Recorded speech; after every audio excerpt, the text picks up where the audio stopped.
Good morning students. तो मैं ठीक हूँ, उम्मीद करती हूँ आप सभी ठीक होंगे। तो यूपी पुलिस की जो सीरीज चल रही है हमारी हिंदी PYQs, उनमें आज हमारा तीसरा चैप्टर है अपठित बोध। इसमें गद्यांश को पढ़ना होता है और उससे क्वेश्चंस बनाने होते हैं। तो चलिए शुरू करते हैं। क्वेश्चन नंबर पहला है हमारा कि सर्दियों के दिन थे, एक बालक सुबह के समय अकेला स्कूल जा रहा था। रास्ते में एक स्टेशन था, वह रेल की पटरी के पास से गुजर रहा था कि अचानक उसकी नज़र रेल की पटरी पर गई। वह उखड़ी हुई थी। बालक ने घड़ी देखी और गाड़ी भी आने वाली थी। उसने सोचा कि अगर गाड़ी इस पटरी पर गुजरेगी तो इसका भयंकर परिणाम हो सकता है। अभी वह इससे आगे सोच भी नहीं पाया था कि गाड़ी सीटी सुनाई देने लग गई। बस फिर क्या था? बालक के सामने एक ही लक्ष्य था, मुसाफिरों की जान बचाना। देखते ही देखते इंजन दिखाई देने लगा।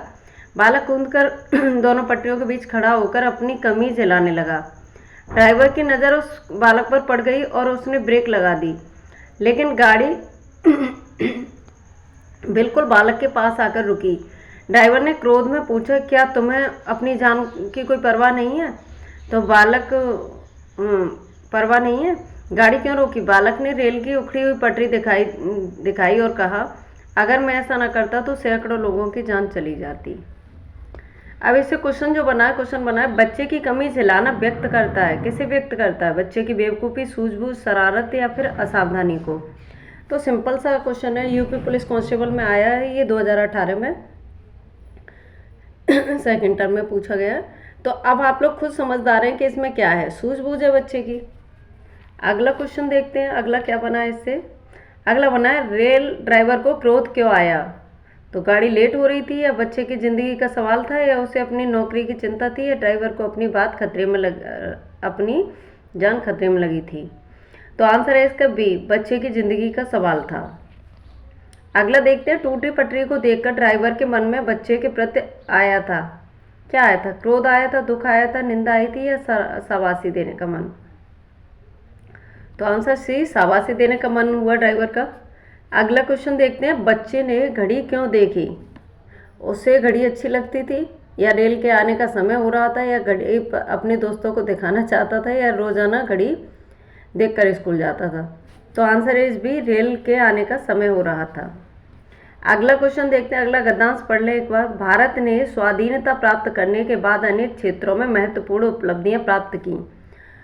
जब हम स्वतंत्र हुए तो उस समय हमारी स्थिति अच्छी नहीं थी, सरकारी प्रयासों में काफ़ी सुधार हुआ, परंतु अभी भी इस क्षेत्र में ऐसा है जिसमें हम अभी तक कुछ विशेष नहीं कर पाए हैं। वह क्षेत्र है खेलों का। इससे बड़ी विडंबना और क्या हो सकती है कि वर्षों से हम ओलंपिक में कोई भी स्वर्ण पदक नहीं जीत पाए। दुनिया के छोटे छोटे अविकसित निर्धन राष्ट्रों के प्रतिभागी भी खेलकूद के क्षेत्र में हमसे आगे निकल गए हैं। कभी हॉकी का विशेष चैंपियन रहने वाला भारत आज इस खेल में अपनी प्रतिष्ठा खो चुका है। खेलों के गिरते स्तर के लिए कौन जिम्मेदार है? एक ओर सरकार की उदासीन दोषपूर्ण सरकारी नीतियां, तो दूसरी ओर विभिन्न खेल संघों की गुटबाजी, खिलाड़ियों के लिए सुविधाओं एवं प्रशिक्षण का सर्वथा अभाव, या कुछ और प्रतियोगिताओं में भाग लेकर खाली हाथ लौटने पर भी सभी एक दूसरे को दोषी बताते हैं। कारण चाहे जो भी हो, इतना तय है कि खेलकूद को राष्ट्रीय सम्मान का पर्याय नहीं मानते। अभाव प्रतियोगिताओं का नहीं, अभाव है तो लगन का, प्रोत्साहन का, संकल्प का और मुंह तोड़ जवाब देने का। चलिए इससे क्वेश्चन बनाए, खेलों में निर्धन राष्ट्र भी हमसे आगे निकल गए हैं, क्योंकि वहाँ क्या हो सकता है? आपसी गुटबंदी, दोषपूर्ण नीतियाँ, खिलाड़ियों की उपेक्षा, या खेलों को राष्ट्र का सम्मान। तो आंसर क्या हो सकता है इसमें? डी, खेलों को राष्ट्र का सम्मान मानते हैं।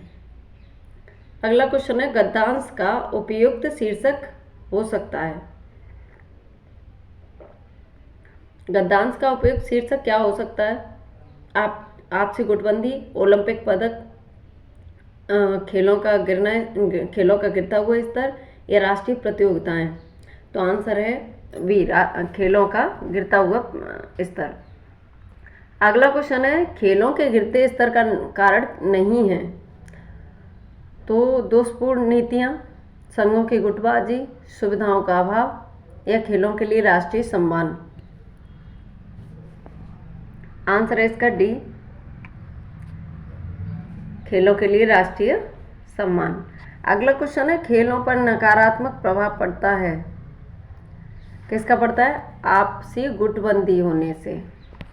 अगला क्वेश्चन है, गद्यांश के अनुसार राष्ट्र की उपलब्धियों में नहीं है खेल, स्वास्थ्य, कृषि या शिक्षा। तो आंसर है खेल। अगला गद्यांश देख लेते हैं, निम्नलिखित में से गद्यांश को पढ़कर पूछे गए प्रश्न का स्तर बताएं। बहुत ही सिंपल है। भारत का गौरव बढ़ाने वाले महानुभावों में रविन्द्रनाथ टैगोर का स्थान अग्रणी रहता है। उनका जीवन सदैव प्रेरणादायी है। उनका जन्म 7 मई 1861 को कलकत्ता के एक बंगाली परिवार में हुआ था। उनके पिता का नाम देवेंद्र नाथ तथा माता का नाम शारदा देवी था। उनके पिता ब्रह्म समाज के नेता थे। वे महान कवि, कहानीकार, गीतकार, चित्रकार, संगीतकार, नाटककार एवं सच्चे देशभक्त थे। उन्होंने 8 साल की छोटी उम्र में कविता लिखी तथा काबुलीवाला, मास्टर साहब, पोस्ट मास्टर जैसी अर्थस्पर्शी कहानियां हमें दी। सन 1858 में कानून की पढ़ाई के लिए लंदन गए, लेकिन साहित्य प्रेमी रविन्द्रनाथ जी 1880 में बिना उपाधि डिग्री के लिए वापस आ गए। प्रकृति के प्रेमी रविन्द्रनाथ जी ने शांति निकेतन की स्थापना की। 16 अक्टूबर 1905 को उनके नेतृत्व में कलकत्ता में रक्षाबंधन के उत्सव अक्टूबर 1905 को उनके नेतृत्व में कलकत्ता में रक्षाबंधन के उत्सव पर बंग भंग आंदोलन का प्रारंभ हुआ था। उसी आंदोलन से भारत में स्वदेशी आंदोलन का सूत्रपात हुआ। उनकी सबसे लोकप्रिय रचना थी गीतांजलि, जिसके लिए 1913 में उन्हें नोबेल पुरस्कार प्रदान किया गया था।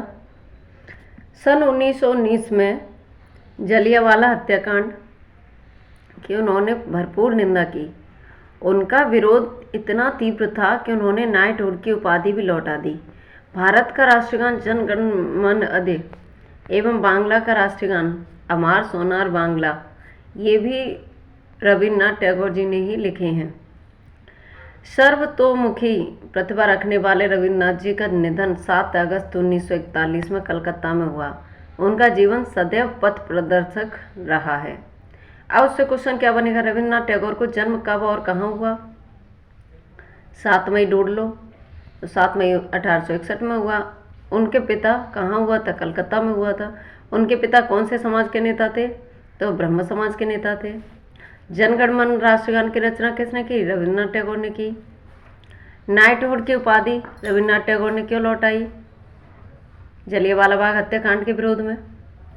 अगला क्वेश्चन देखते हैं, रविन्द्रनाथ टैगोर की कौन सी रचना को नोबेल पुरस्कार प्राप्त है? तो गीतांजलि को नोबेल पुरस्कार प्राप्त है। अगला है, एक और देखते हैं, प्रश्न के आधार पर ही गद्यांश के आधार पर ही उत्तर देना है। मोबाइल फ़ोन के एक नहीं अनेक लाभ हैं। मोबाइल फ़ोन के प्रयोग से निजी जीवन के साथ साथ व्यापार क्षेत्र में व्यापक वृद्धि हुई है। आप अपने मोबाइल फ़ोन के माध्यम से कहीं भी रहकर अपने कार्यों को पूरा कर सकते हैं। इसे हर समय अपने साथ रख पाने के कारण आप हर समय लोगों के संपर्क में रहते हैं। मोबाइल फ़ोन के अनेक लाभों के साथ कुछ हानियाँ भी हैं, जहाँ यह दुखद है, यही दुखद भी है। जैसे आप यदि कुछ समय एकांत में बिताना चाहते हैं तो भी मोबाइल फ़ोन उसमें खलल डाल सकता है। कई बार तो आप बहुत व्यस्त होते हैं और मोबाइल फ़ोन के कारण व्यवधान पड़ जाता है। अर्थात मोबाइल फ़ोन का हर वक्त साथ रहना जहां लाभकारी है, वहीं परेशानियों का कारण भी बन जाता है। लेकिन हर सिक्के के 2 पहलू होते हैं। अगर हमें मोबाइल फ़ोन के लाभ उठाने तो कुछ हानियाँ भी उठानी पड़ेंगी। वैसे मोबाइल फ़ोन के प्रयोग से हमें लाभ अधिक हैं, बस हमें इसके प्रयोग में कुछ सावधानियां अवश्य बरतनी चाहिए। ऐसे क्वेश्चन क्या बनेगा, कार्य के संदर्भ में मोबाइल फ़ोन की उपयोगिता पूछिए। बता सकते हैं, कहीं भी रहकर कार्य को पूर्ण कर सकना। अगला है आपका, मोबाइल फ़ोन जहां सुखद है वहीं दुखद भी है। अगला देखते हैं, व्यवस्थितता की स्थिति में मोबाइल फ़ोन के कारण क्या हो सकता है? तो व्यवधान पड़ता है। अगला है, गद्यांश का उचित शीर्षक होता है गद्यांश का उचित शीर्षक क्या होना चाहिए? मोबाइल फ़ोन होना चाहिए। अगला देखते हैं, मोबाइल फ़ोन के प्रयोग में सावधानी बरतने से क्या होगा? तो लाभ होगा। अगला हमारे पास एक और आ जाता है गद्यांश, उसको पढ़ने की कोशिश करते हैं। विश्व की कोई भी ऐसी सभ्यता नहीं है जिसमें वनों के मूल्य को न आंका हो। वन विभिन्न प्रकार के पशु पक्षियों तथा प्रजातियों के एकमात्र आश्रय स्थल थे और आज भी हैं। वनों के निरंतर घटने से इनके संरक्षण की आवश्यकता पड़ी। आज भी वन संरक्षण आवश्यकता पहले जैसी ही बनी हुई है। वनों में उगे पेड़ पौधे हमारे ईंधन की समस्या का समाधान करते हैं। इनसे हमें इमारतें, फर्नीचर आदि बनाने के लिए कई प्रकार की लकड़ियाँ प्राप्त होती हैं। साथ ही कागज़ बनाने के लिए कच्ची सामग्री भी उपलब्ध होती है, परंतु इन्हें काटने के साथ साथ इनका संरक्षण भी आवश्यक है। पेड़ पौधे वर्षा कराने में सहायक बनकर पर्यावरण की रक्षा करते हैं। वहीं इनमें कार्बन डाइऑक्साइड जैसी विषैली गैस को सोखने की क्षमता भी होती है, जिससे हवा में गैसों का संतुलन बना रहता है। ऐसा करके भी हमारी पृथ्वी को सुरक्षित रखते हैं। पर्यावरण की सुरक्षा के साथ साथ हमारी सिंचाई और पेयजल की समस्या का समाधान भी वनों के संरक्षण से ही संभव हो सकता है। वनों के कारण ही नदियां अपने भीतर जल की अमृत धारा संजोकर प्रवाहित हो रही हैं। अब क्वेश्चन क्या बना होगा? तो वनों का मूल्य आंकने का अर्थ, वनों का मूल्य आंकने का अर्थ क्या होता है? वनों का महत्व तो समझना। अगला है, वनों का मूल्य आंकने का अर्थ क्या होता है? वनों का मूल्य आंकने का अर्थ होता है वनों का महत्व समझना। अगला क्वेश्चन है, आश्रय स्तर से अप्राय क्या है? आश्रय स्तर से अप्राय होता है रहने का स्थान। वनों के संरक्षण से अप्राय क्या है?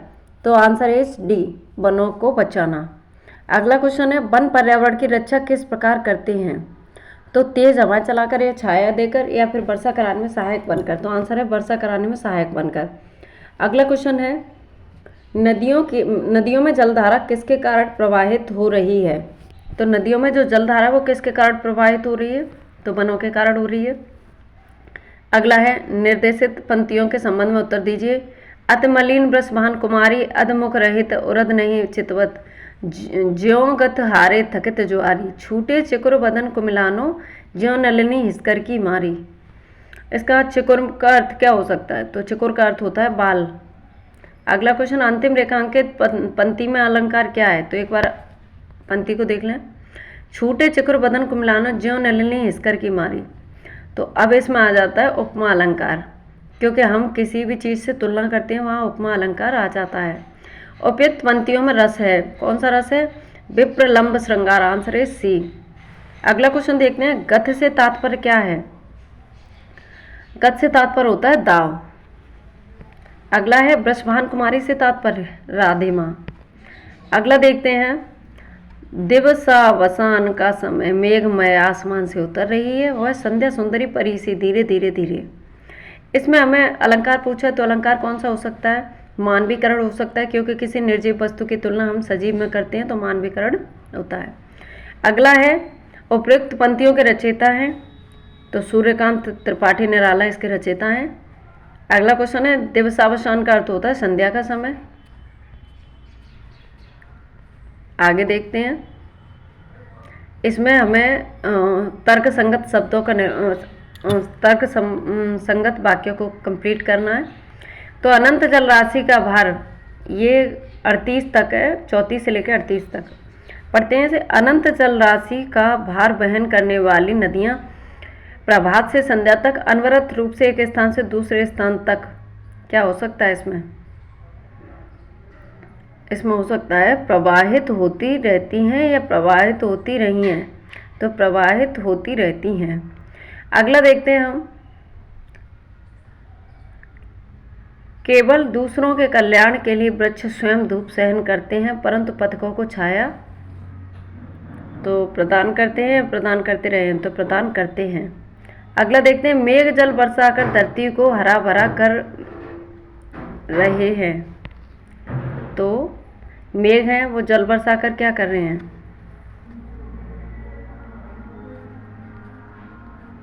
आंसर है हमारा 36 का, हाँ 35। मेघ जल बरसाकर धरती को हरा भरा कर रहे हैं, किंतु बदले में कुछ नहीं मांगते। परंतु संस्कृति की पृष्ठभूमि में मानव मात्र के कल्याण की, मानव जीवन की सार्थकता इसी में है कि मानव अपने कल्याण के साथ दूसरों का कल्याण भी करे। अब देखते हैं, पहले का आंसर हो गया प्रवाहित होती रहती हैं। दूसरे में है प्रवाहित करते हैं या प्रदान करते रहेंगे।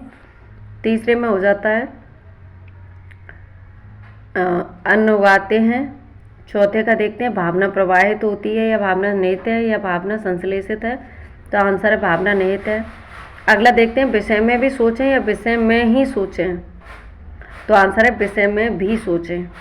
अगला देखते हैं क्या है, बहुत से लोगों से मित्रता करना ठीक नहीं है क्योंकि सच्ची और आदर्श मैत्री एक दो ही से संभव है। यह भी ध्यान रखना चाहिए कि किसी को भी अपने प्रेम और विश्वास में लेने से पहले खूब जांच परख लेना चाहिए और फिर धीरे धीरे निरंतर अपने प्रेम को प्रगाढ़ता प्रदान करते रहना चाहिए। प्रसिद्ध विद्वान ड्यूमास का पक्की मित्रता का मंत्र बताते हैं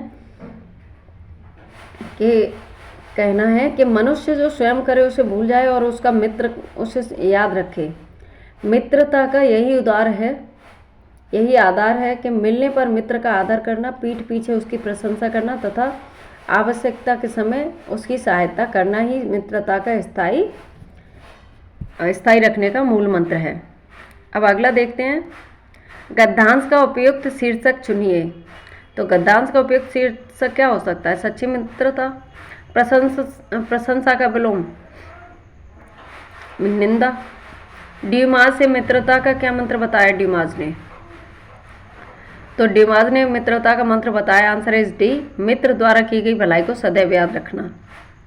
अगला देखते हैं, राम भक्ति शाखा के सर्वाधिक प्रसिद्ध संत कवि तुलसीदास हैं। उन्होंने समाज और जनजीवन में फैल रहे अनाचार को रोकने के लिए राम के ऐसे आदर्श रूप को प्रस्तुत किया जो व्यक्ति, परिवार, समाज और राजनीति में आदर्श मर्यादाओं की स्थापना करते हैं, जो जीवन के विरोधों में समन्वय का संदेश देते हैं। भारतीय समाज ऐसे राम को पाकर मध्य युग की इस बर्बरता में भी जीवित रह रहा है। जो व्यक्ति परिवार, समाज और राजनीति में आदर्श मर्यादाओं की स्थापना करते हैं, जो जीवन के विरोधों में समन्वय का संदेश देते हैं। जैसे आंसर है इसका उपयुक्त में से किन किन ब्राह्म चिन्हों का प्रयोग किया गया है? तो कौन से ब्राह्म चिन्ह, एक बार इसको देख लें तो देख के बताएं कि इसमें आंसर सी है, अर्धविराम भी लगा है, अल्प विराम भी लगा है और पूर्ण विराम भी लगा है। अगला क्वेश्चन है, संत कवि ने किसके जीवन पर रचना की? तो संत कवि ने किसके जीवन पर रचना करी है? तुलसीदास या राम? तो सिंपल सा हम सबको पता है कि रामचरितमानस तुलसीदास ने लिखी है। अगला क्वेश्चन है, बर्बरता शब्द का समानार्थी हो सकता है? तो नृशंसता। अगला क्वेश्चन है, गद्यांश के आधार पर प्रश्न पूछें। विज्ञापन आज के औद्योगिक युग में बहुत महत्व रखते हैं, व्यापारी के नज़रिए से भी और आम जनता के दृष्टिकोण से भी। विज्ञापन व्यापारी को लाभ देने के प्रयत्न हेतु तैयार किए जाते हैं, जबकि विज्ञापनों पर होने वाला संपूर्ण खर्च उपभोक्ताओं पर ही परोक्ष रूप से पड़ता है। वस्तु की लागत बढ़ जाने से उसके मूल्य में भी वृद्धि हो जाती है, जिसके द्वारा उपभोक्ताओं का परोक्ष रूप से शोषण किया जा रहा है। इसका देखते हैं, आंसर है ए, विज्ञापन। अगला क्वेश्चन है, विज्ञापन किसके लिए लाभदायक है? तो विज्ञापन किसके लिए लाभदायक है? तो आंसर है बी, व्यापारियों के लिए। आज के औद्योगिक युग में किसका महत्व बढ़ता जा रहा है? तो आंसर है ए, विज्ञापन के प्रचार प्रसार का। गद्यांश को ध्यानपूर्वक पढ़ें। भारत में हमेशा शिक्षा को महत्ता दी जाती है और यहाँ की शिक्षा व्यवस्था प्राचीन काल से ही वैदिक शिक्षा पद्धति पर चली आ रही है। भारत की शिक्षा व्यवस्था का मुख्य उद्देश्य केवल ज्ञान बढ़ाना नहीं, बल्कि ऐसे जीवन की व्यवस्था प्रदान करना है जिसमें स्वयं के बारे में संपूर्ण शिक्षा दी जाती थी। गुरुकुल व्यवस्था में गुरु और शिष्य व्यवस्था के अंतर्गत शिष्य एक व्यवस्थित अनुशासन के अंतर्गत अपने जीवन को उद्देश्यों के हिसाब से पढ़ते थे। दुनिया का पहला विश्वविद्यालय भी सन 700 BC में तक्षशिला में बनाया गया था। तो नालंदा महावीर विश्वविद्यालय ईसा पूर्व 4वीं सदी में स्थापित किया गया था और ये अपने समय का बहुत चर्चित एवं विश्व के महानतम विश्वविद्यालयों में एक था। अपने समय में नालंदा विश्वविद्यालय में लगभग 10,000 विद्यार्थी तथा 2,000 शिक्षक हुआ करते थे और नालंदा विश्वविद्यालय में भौतिकी, दर्शन शास्त्र, सांख्य शास्त्र, योग शास्त्र, वेद ही बौद्ध धर्म शास्त्र और विदेश नीतियाँ पढ़ाई जाती थीं। नालंदा विश्वविद्यालय चीन, Indonesia, Korea, Japan, Paris, Turkey और विश्व के अलग अलग देशों के विद्यार्थियों के लिए आकर्षण का केंद्र था, जो भारत की राष्ट्रीय प्रगति में सहायक हुआ। भारत के विद्वानों जैसे चरक और सुश्रुत, भास्कराचार्य, चाणक्य, पतंजलि और वात्स्यायन और कई सारे विद्वानों ने इस दुनिया को गणित, खगोल विद्या, भौतिकी, रसायन शास्त्र, चिकित्सा शास्त्र, कला, यांत्रिकी और निर्माण तकनीकी, निर्माण यांत्रिकी और वास्तुकला, पोत निर्माण और जल पर्यटन, खेल और खेलने के तरीकों में अपना योगदान दिया। आज़ादी के समय गोखले, राजा राम मोहन राय, पंडित मदन मोहन मालवीय और गांधी जी ने देश के लोगों की उचित शिक्षा हेतु बहुत काम किए। आज़ादी के बाद से ही शिक्षा व्यवस्था सुधार हमेशा से ही राष्ट्र की प्राथमिकता बनी रही है। इन व्यवस्थाओं में सुधार के लिए, उनके नीति नियमों को बनाने के लिए समय समय पर अलग अलग सरकारों द्वारा विभिन्न आयोगों की स्थापना की गई, जिनमें से कुछ हैं विश्वविद्यालय शिक्षा आयोग 1948 से 49, माध्यमिक शिक्षा आयोग 1952 से 60, शिक्षा आयोग 1964 से 66 और राष्ट्रीय शिक्षा आयोग प्रथम और द्वितीय 83 से 85। चलिए, भारतीय शिक्षा व्यवस्था का मुख्य उद्देश्य क्या था? तो आंसर है बी, जीवन की व्यवस्था। अगला क्वेश्चन है, चरक और सुश्रुत ने भारतीय शिक्षा व्यवस्था में अपना योगदान किस क्षेत्र में दिया था? तो आंसर है सी, चिकित्सा व्यवस्था में। अगला देखते हैं, भारतीय शिक्षा पद्धति निम्न में से किस परंपरा से आरंभ होती है? तो किस परंपरा से आरंभ हुई है? आध्यात्मिक परंपरा या फिर ये गुरु शिष्य परंपरा? तो आंसर है गुरु शिष्य परंपरा। अगला देख लेते हैं, विपत्ति केवल डरपोक व्यक्ति को ही भयभीत करती है। कायर विपत्ति से डरकर अपने पांव मार्ग से पीछे नहीं खींच लेते, लेकिन वीर पुरुष घबराते नहीं हैं। वे अपना धैर्य और संयम बनाए रखते हैं। वे अपने आने वाली विघ्न बाधाओं के सामने चट्टान की तरह अड़े खड़े रहते हैं। वीर पुरुष विकट परिस्थितियों में संकटों से संघर्ष करते हैं और उनसे बाहर निकलने का रास्ता ढूंढ निकालते हैं। वे संकटों पर विजय हासिल करके ही दम लेते हैं। वीर पुरुष संकटों से कभी प्रभावित नहीं होते। वे संकटों में ना तो कभी उफ करते हैं और ना ही संकटों के सामने कभी झुकते हैं। मंजिल की राह में अपने आने वाली विघ्न बाधाओं को जड़ से समाप्त कर उन पर विजय पाने के लिए निरंतर प्रयत्न करते रहते हैं। अगला क्वेश्चन है, वे धैर्य और संयम बनाए रखते हैं। इससे क्या तात्पर्य है? तो आंसर है सामान्य वर्तमान काल। अगला देख लेते हैं, गद्यांश पर आधारित प्रश्नों का उत्तर दें। रस के मूल भाव को स्थायी भाव कहते हैं। यह चित्त का स्थायी मनोविकार है, जो विरोधी अथवा अविरोधी, प्रतिकूल अथवा अनुकूल दोनों प्रकार की स्थितियों को आत्मसात कर निरंतर विराजमान रहता है। प्रत्येक रस के पृथक पृथक स्थायी भाव होते हैं। विभाव, अनुभाव, व्यभिचारी भावों से घिरे स्थायी भाव ही रस दशा को प्राप्त करते हैं। ठीक है, अगला क्वेश्चन देखते हैं, प्रत्येक रस के भाव कैसे होते हैं? तो स्थायी भाव होते हैं। स्थायी भाव कहलाता है रिक्त स्थान की पूर्ति करें। मूल भाव होता है रस का, आंसर है सी। अगला देखते हैं, मनोविकार शब्द का उचित संधि विच्छेद छांटिए।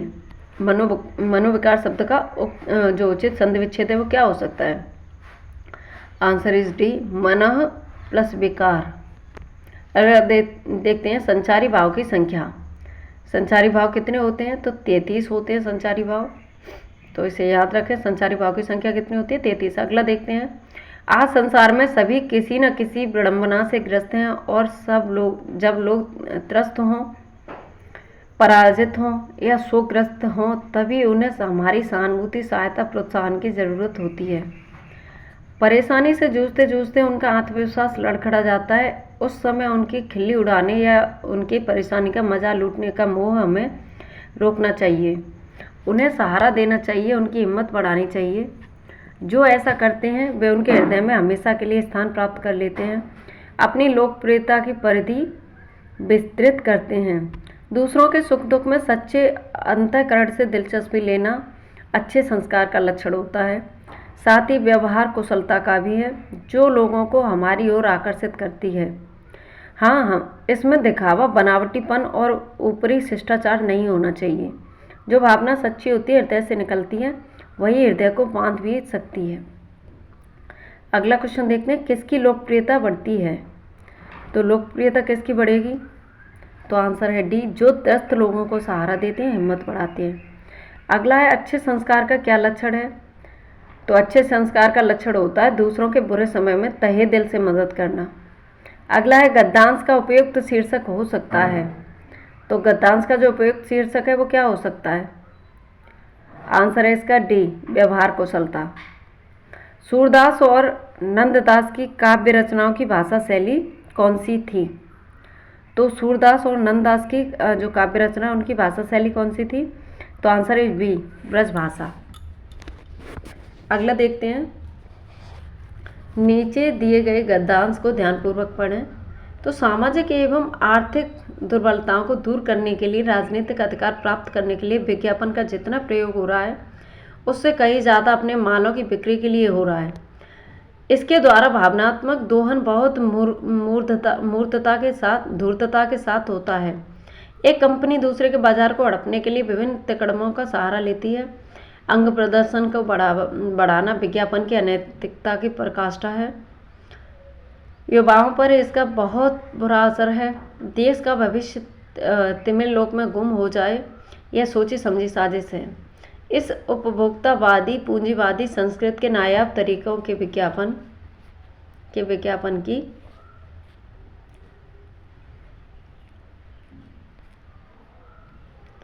चलिए अगला क्वेश्चन क्या बन सकता है? तो प्रयुक्त गद्यांश का मूल तत्व क्या है? क्या कहना चाह रहा है, क्या लिखा है इसमें जिसे हम समझ नहीं पा रहे? तो आंसर है इसका डी, उपभोक्ताओं को विज्ञापन, छल और फरेब से अवगत कराना। सामाजिक और आर्थिक दुर्बलताओं का मुख्यतः इसलिए उपयोग किया जा रहा है क्योंकि आंसर इज ए, उत्पादन की अत्यधिक बिक्री करने के लिए। अगला क्वेश्चन है, इस गद्यांश का शीर्षक क्या है? तो शीर्षक क्या होना चाहिए? इसका शीर्षक होना चाहिए ए, अस्मिता, सांस्कृतिक अस्मिता और विज्ञापन। अगला है, गद्यांश एवं पढ़ें और उत्तर दें। घर में घर के आदमी का सम्मान प्राय कम ही होता है, तभी तो कहा गया है कि घर का जोगी जोगड़ा आन गाँव का सिद्ध। जो घर में घुसा रहता है वह कुछ नहीं कर सकता, जो घर से बाहर निकलता है वही दुनिया को समझना और नापता है। घर के आदमी को घर से बाहर करना खतरनाक भी होता है, वह घर के गुप्त रहस्य बाहर कर सकता है। घर का भेदी लंका ढाए का उदाहरण हमारे सामने है।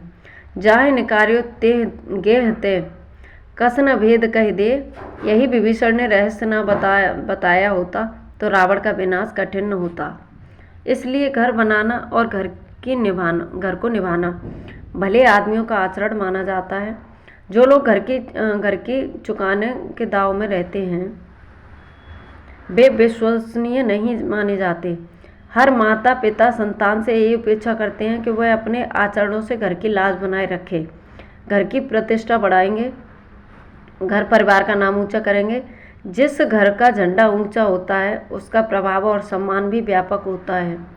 घर के आदमी को घर के बाहर करना खतरनाक भी होता है। इससे क्या अभिप्राय है? तो आंसर है सी, वह घर के रहस्य बाहर जाकर कह सकता है। अगला देखते हैं क्या है। तो अगला है, बचपन का नाम नरेंद्रनाथ, ज्ञान विज्ञान। चलिए इसे हम कल करते हैं क्योंकि काफ़ी लंबा हो रहा है वीडियो। तो अगर वीडियो अच्छा लगे तो लाइक करें, कमेंट करें, सब्सक्राइब करें चैनल को।